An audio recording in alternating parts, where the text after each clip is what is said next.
At so ayan mga guys, at natapos ko na maglinis. Ayan guys, lagyan natin ng palay. Ayan. Bunga na yung palay ko guys. Ayan guys, may bunga na yung palay natin guys. Oh, ang bangis no. Ayan, ganyan ako magtanim guys. Nabis mga mamunga. Ayan guys, may palay na ng bigas oh. So ayan, ito yung dayami guys, nilagay natin sa gilid. Nagpupunta na yung mga crayfish natin guys. Pag ito tumigas yung mga palay guys, tatanim din natin yung mga binhi niyan guys.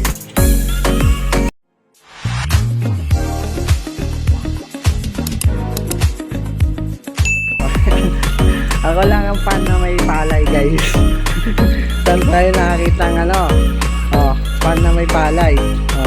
Saan ka pa? So ayan guys, ang aming setup. Simple lang. Bigyan ko ng halaman. Yan. So filter natin ang railing. So wala siyang PVC guys.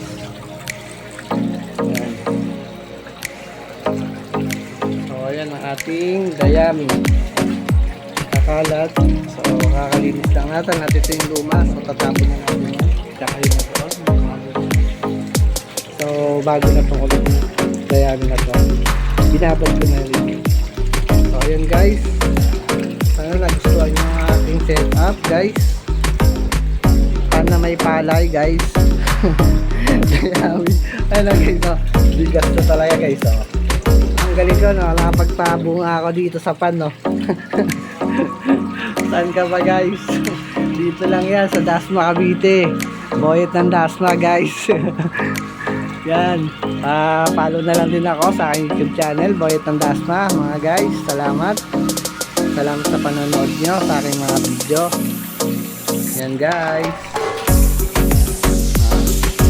sa mga gustong bumili ng ating crayfish, marami tayo dito. Ayan guys, ito yung mga breeder natin, mga paitugi natin guys. So iba nito malalaki guys, 5 inches, 6 inches yan. May big size tayo dito. Depende naman sa presyo yan guys. Yan. Ang mga gusto mag-crayfish, gusto magsimula, pwede rin ako mag-deliver.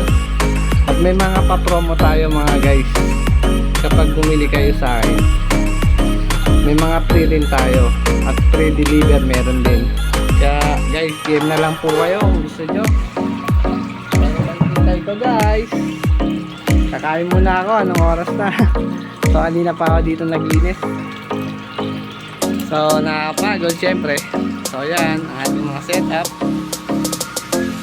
Yan ang ating trailing. Taguro. Yan.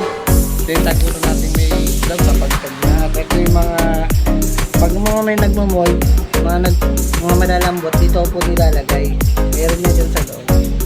Ito yung ating mga trailing. Mga pino pa yan guys sa ilalim. So ito malalaki-laki na kasi nasa 2 linggo na po sila. So ito yung ating mga isda, pinaparami ko na rin kasi nauubos dahil kinakain nila. So yung tilapia at may mga itlog din dyan. So ito yung mga breeder natin, mga papagpag. So hanggang sa muli mga guys, salamat sa panonood, bye bye.